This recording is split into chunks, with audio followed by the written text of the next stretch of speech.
Olá, meu povo lindo, povo do coração verde e amarelo, mas que também carrega nesse mesmo coração a bandeira de Jesus. Nós vamos a mais uma mensagem da palavra do Senhor, mas como eu sempre peço, não deixe de colocar o seu like, não deixe de comentar este vídeo, que é muito importante para mim saber o que você pensa dele. Não deixe também de compartilhar este vídeo com as suas redes sociais, com seus contatos. E principalmente se inscreva no canal se você ainda não é inscrito. Isso para mim é importantíssimo, porque quanto mais inscritos nós tivermos no canal, melhor nós ficamos dentro da plataforma do YouTube.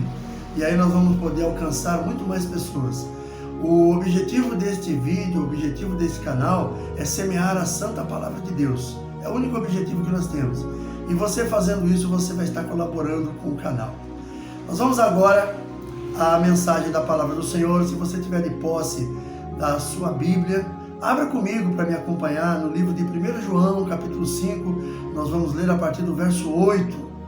Livro de 1 João, capítulo 5, a partir do verso 8, diz assim: E três são os que testificam na terra, o Espírito e a água e o sangue, e esses três concordam num. Se recebemos o testemunho dos homens, o testemunho de Deus é maior, porque o testemunho de Deus é este, que de seu Filho testificou. Quem crê no Filho de Deus em si mesmo tem o testemunho. Quem em Deus não crê, mentiroso o fez, porquanto não creu no testemunho que Deus de seu Filho deu. E o testemunho é este, que Deus nos deu a vida eterna, e esta vida está em seu Filho. Quem tem o Filho tem a vida, quem não tem o Filho de Deus não tem a vida. Estas coisas vos escrevi, para que saibais que tendes a vida eterna e para que creiais em nome do Filho de Deus. Queridos, esta mensagem que eu vou trazer agora, ela vem lá através de uma história que eu li num livro chamado O Contador de Histórias. É um livro do Bispo César Santos. Há muitos anos atrás, ele veio fazer uma palestra aqui na igreja onde eu congregava e eu comprei esse livro dele. Tem umas histórias muito edificantes nele. É muito bonito. Então nós vamos desenvolver esta mensagem em cima dessa história. É uma história muito bonita, uma história até emocionante e que tem por trás dela uma mensagem muito forte. Então vamos à história. A história conta o seguinte: um pai, um homem, um chefe de família, muito rico, dono de uma mansão, ele tinha muitos quadros desses quadros famosos. E ele tinha esses quadros espalhados por toda a sua casa, em diversos ambientes. Tinham quadros que combinavam com o ambiente, mas eram quadros famosíssimos, eram quadros caríssimos, né? O homem era muito rico. E com o passar do tempo ele percebeu que o filho dele despertou o interesse por esses quadros também. E o filho e ele ficavam muitas vezes ali horas admirando o quadro, falando sobre aquela obra de arte, sabe, vê-los e tentando entender o significado de cada uma delas, tudo mais. E o tempo foi passando, o pai muito feliz, porque, poxa, o filho era parceirão dele ali, os dois, além do amor e o respeito que havia entre eles, havia essa amizade, né, dos dois sentarem, conversar, e sobre um assunto que era comum aos dois. Era muito interessante isso. Só que o tempo passou, um dia eles estavam em casa, fazendo o que eles sempre faziam muito, que eles gostavam de fazer, estavam ali contemplando aqueles quartos. Chegou o correio. Quando o correio chegou com uma carta, e foi uma carta até, de certa forma ali, um pouco trágica. Trágica por quê? Era uma convocação daquele jovem para a guerra. O mundo estava em guerra, a época da Segunda Guerra Mundial, e aquele moço recebeu aquela carta convocando ele para as fileiras daquele país. O pai, muito triste, se despediu do filho no dia seguinte, e o filho foi para aquela guerra. O pai, durante todos aqueles dias que o filho estava na guerra, sentava no mesmo lugar onde ele costumava sentar com o filho, e ele contemplava aquele quadro. Ele chorava muito, que ele sentia saudade do filho, tinha o temor de que o filho pudesse sofrer alguma coisa lá na guerra, mas mesmo assim ele teve que suportar.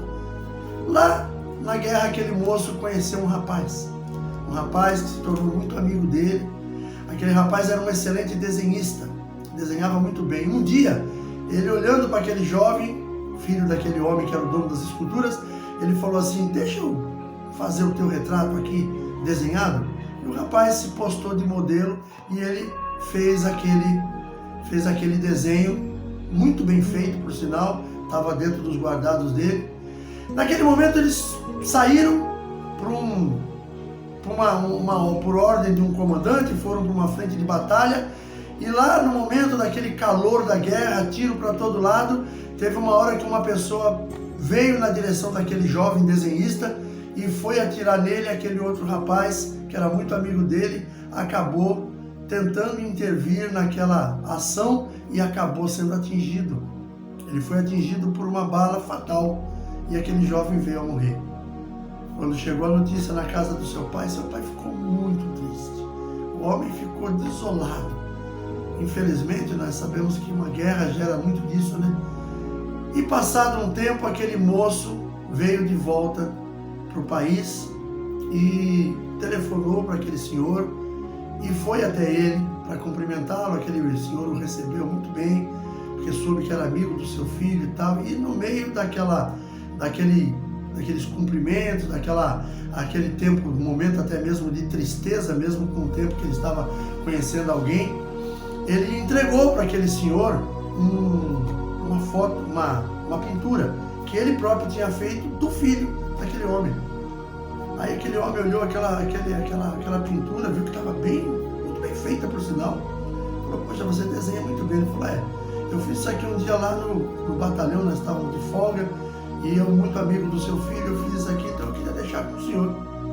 Aquele homem pegou aquela foto desenhada do filho dele que havia falecido, colocou num quadro e colocou junto com os outros quadros que ele tinha ali, que eram quadros valiosos. Muito bem, passou-se o tempo e aquele homem veio a falecer. Quando aquele homem veio a falecer, havia no testamento dele uma ordem que era para que fosse leiloado todos os quadros da sua coleção. E no meio dos quadros da sua coleção estava aquele quadro que fora daquele jovem que pintou a imagem do seu filho e deu para ele de presente. No dia marcado para esse leilão, todos os colecionadores que conheciam, sabiam dos quadros famosos que aquele homem tinha, valiosos, e eles foram lá para aquele leilão.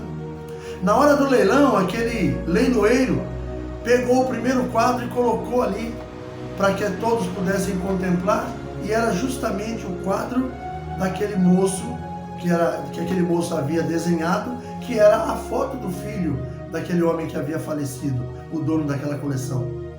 Quando ele colocou ali, ele falou: bom, nós vamos para o primeiro quadro.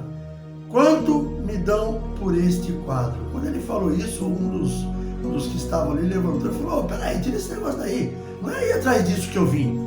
Eu quero um quadro famoso, não estou interessado nesse quadro. E o leiloeiro, sem perder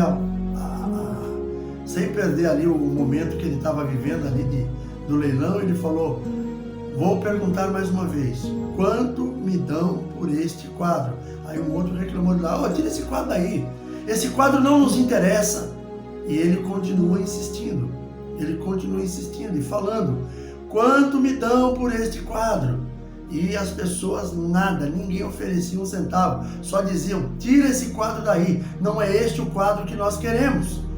E aí um senhor que estava lá, também lá dentro onde estava sendo realizado o leilão, mas não era nenhum colecionador, era o jardineiro da família. Ele estava lá e ele viu, e ele levantou a mão quando o leiloeiro perguntou para ele: pois não, o que o senhor vai fazer alguma proposta? Ele falou: olha, eu não tenho dinheiro para comprar um quadro desses, mas esse quadro aí para mim é muito importante, é muito significante, porque é o quadro do filho do meu senhor, a quem eu servi durante muitos anos. Só que eu também não tenho muito dinheiro, eu tenho aqui X cruzeiros, X reais. Ele falou lá a quantia que ele tinha no bolso.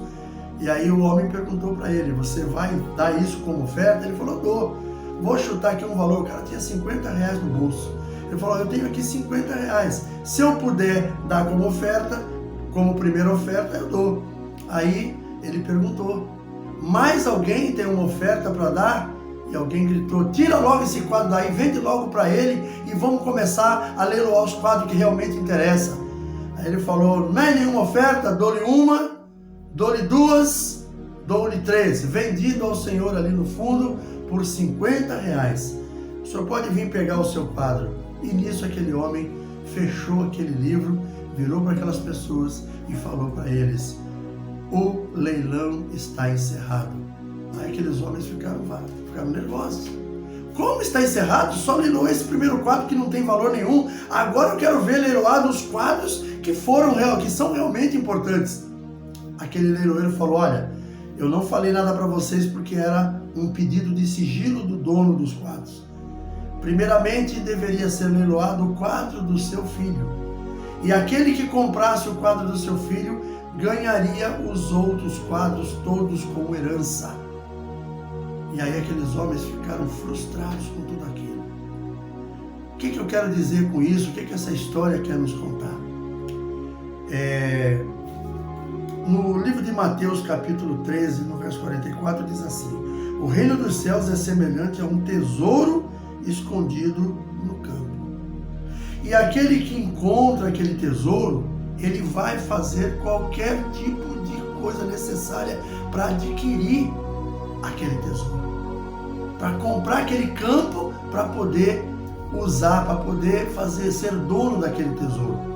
E aí nós vemos aqui, através deste leilão que foi feito, que deveria ter sido vendido primeiro o quadro do filho. E quem comprasse o quadro do filho herdaria todos os outros. Ou seja, nós, quando deixamos que Jesus venha fazer parte da nossa vida, Ele venha fazer parte da nossa pinacoteca, o nosso Jesus, o quadro dele, vamos ilustrar assim, porque é o que conta a história, nós recebemos a vida eterna como herança. A herança nossa é a vida eterna. Só que para você poder receber este quadro, para você poder receber esta herança, você tem que substituir dentro de você algumas coisas. Você tem que tirar algumas coisas que estão em você para que isso seja colocado no lugar. Então nós precisamos renunciar a algumas coisas quando nós recebemos esta herança. A herança que vem do Senhor é a vida eterna através de Jesus. Mas só que para mim poder tomar posse desta herança, eu preciso retirar de mim algumas coisas que podem me atrapalhar. Uma delas é a ganância. Esses homens que estavam ali, poderiam ter dado. Aquele homem que fala assim: bom, pera um pouquinho, eu vou comprar logo este quadro, porque assim já fecho essa parte, não vai me fazer nenhum tipo de prejuízo. Ele não imaginava que se ele tivesse comprado aquele quadro, ele teria dado todos os outros.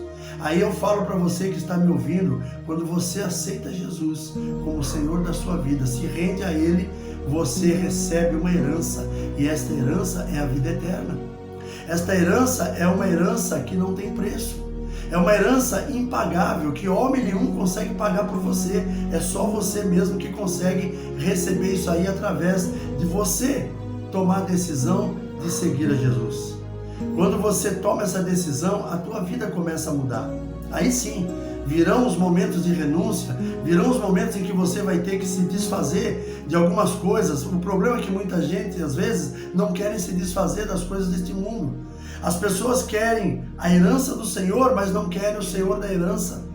A gente vê, por exemplo, eu já citei isso muitas vezes aqui em outras mensagens, lá na cruz, lá no Calvário, haviam 3 pessoas que estavam sendo crucificadas. Um chamava-se Dimas, isso é fato histórico, chamava-se Dimas. O outro chamava-se Gestas, e ao meio deles estava Jesus. Este homem chamado Gestas, que estava à esquerda de Jesus, foi aquele que blasfemou contra ele. Foi aquele que falou para Jesus: você não é o Filho de Deus, então desce daí e nos tira também. Ou seja, aquele homem, ele queria salvação, claro que ele queria, ninguém quer estar numa situação como eles estavam. Aquele homem queria salvação, todavia ele não queria o Senhor da salvação. É o que acontece com muitos de nós. Muitas vezes nós queremos as bênçãos de Deus sobre a nossa vida, mas não queremos arcar com aquilo que tem que ser para que nós possamos receber a bênção. Aquele outro homem que estava do outro lado, à direita, ele ainda foi contra o que aquele homem falou, exortou ele, E depois ele vira para Jesus e fala para o Senhor, lembra-te de mim quando entrares no teu reino. E Jesus falou que ainda hoje estarás comigo no paraíso. Ou seja, aquele segundo homem, quando ele olha para Jesus, ele vê em Jesus uma herança, uma pedra preciosa. Ele vê em Jesus algo precioso que ele precisava. Então, ele não preocupou-se porque ele estava vivendo daquela forma, porque ele estava morrendo naquele dia, mas ele se preocupou sim em aceitar que Jesus era o Filho de Deus. Então, queridos, fica para nós esta mensagem. Nós precisamos olhar com um carinho especial para as coisas que Deus tem para as nossas vidas. A principal dela foi o seu próprio Filho que ele mandou para nos salvar do pecado, para nos tirar do mar de lama que nós vivíamos. Quando nós topamos esta parada, esta peleja de caminhar com Jesus, eu vou dizer para você, é fácil? Não, não é fácil. Andar com Jesus não é fácil. Não é fácil porque as pessoas vão começar a perceber que você é diferente. E quando você é percebido como diferente, vai acontecer diversas coisas. Principalmente você que vem do mundo para Cristo. As pessoas que estão do outro lado, elas não aceitam. Por quê? Porque Satanás insere na memória, no coração delas, que você não é para aquele lugar, que você tem que ficar onde estava. Tem um irmão na fé, um amigo querido, que eu gosto muito dele, amo de paixão, aquele homem que é um homem de Deus. Quando ele veio para os caminhos do Senhor, ele frequentava um bar, e em frente a esse bar tinha uma igreja. E ele já estava desistindo de toda a vida que ele levava, porque ele queria mudança. Num dia ele entrou, em vez de ele entrar no bar, como ele sempre fazia, ele entrou para a igreja. E naquele dia, ele começou a ter uma vida diferente. Deus começou a moldar a vida dele naquele dia. Alguns dias depois, quando ele chegou ali já de forma diferente, entrou dentro da igreja, aqueles amigos, supostos amigos, que frequentavam o bar, quando viram, chamaram ele. Ô fulano, você vai fazer aí? Teu lugar nem não. Teu lugar é aqui. E apontava para a sarjeta da rua. Olha só. Teu lugar é aqui, ó. Não é aí no meio dos crentes, não. É aqui na sarjeta. É isso que Satanás faz. Satanás ele ajuda a fazer, mas não ajuda a esconder nada. Satanás ele vai em cima da pessoa, ele faz aquilo que ele tem para fazer e deixa a pessoa numa situação difícil. Então, querido, você que está me ouvindo, pensa nessa história que eu falei. Pensa neste quadro, que aqui é apenas uma história, uma ilustração contada pelo bispo César Santos, que é muito bonita por sinal. E eu lendo, eu falei, poxa, dá para fazer uma mensagem sobre Jesus usando isso aqui. Então eu estou aqui nesse momento trazendo para você essa proposta. Compre esse quadro. Compre esse quadro, não se preocupe com os demais. Compre esse quadro que é Jesus. Vai nesse leilão. Quando leiloarem, quando ele for apresentado para você, faça de tudo. E outra coisa, ele tem espaço para todos nós. E depois disso você começa a tirar do teu coração as coisas que não prestam, para que você possa guardar este quadro lá dentro, para que você possa guardar esta mensagem lá dentro. Faça isso e você vai ver que a sua vida vai ser diferente. Eu não vim aqui falar de prosperidade porque eu não falo sobre isso. Prosperidade não é algo que você encontra na igreja. Prosperidade é algo que é uma consequência da tua vida com Deus. Prosperidade você vai alcançar porque Deus vai te ensinar. O Senhor vai te ensinar como caminhar nessa terra. Aí sim você vai ser próspero. E a maior prosperidade é você viver em paz. É você viver uma vida realmente abundante, mas em paz. Jesus, ele fala lá no livro de João 10:10 que Satanás veio para roubar, matar e destruir. Ele veio para que tenhamos vida e vida em abundância. Em nenhum lugar da Bíblia você vai dizer que Jesus falou, que você vai dizer para mim que Jesus disse que você vai ter riqueza. Quando ele fala em vida em abundante, é uma vida de paz. É uma vida tranquila, uma vida com a certeza da vida eterna. É uma vida em que você vai amar as pessoas independente de quem ela seja. É uma vida em que você vai trabalhar para o homem como se estivesse trabalhando para o Senhor. É uma vida em que você vai amar a sua família com mais intensidade. É uma vida em que você vai respeitar as pessoas de uma forma diferente. E você vai ter paz no teu coração. Isso é que é prosperidade, que eu entendo em poucas palavras o que significa prosperidade. Não é dinheiro. Dinheiro é consequência da tua vida. Se você é uma pessoa que trabalha, você é uma pessoa que investe, você é uma pessoa que luta pelos seus direitos, pelos seus sonhos, com certeza vai chegar um momento que Deus, se você caminhar junto com Ele da maneira que Ele determina, Deus vai abençoar e você vai ser uma pessoa muito próspera, inclusive para ajudar as outras pessoas. Todavia, a maior prosperidade que nós temos nessa terra é a paz. E a maior herança que nós temos é a vida eterna. Que Deus abençoe sua vida. Vamos orar e depois eu quero estar dando as últimas considerações. Feche seus olhos. Pai, em nome de Jesus, te agradeço por esta mensagem, por este momento de reflexão. Que a paz do Senhor reine sobre nós, sobre a vida dos meus irmãos que estão assistindo. Que a tua graça e o teu poder, Senhor, seja derramado em nossas vidas. Que tudo em nós seja para a glória do teu nome. Te agradecemos em nome de Jesus. Amém, queridos? Que Deus abençoe sua vida. Obrigado por você estar aqui até agora. Um forte abraço, um beijo no coração e até o próximo vídeo, se assim o nosso Deus permitir.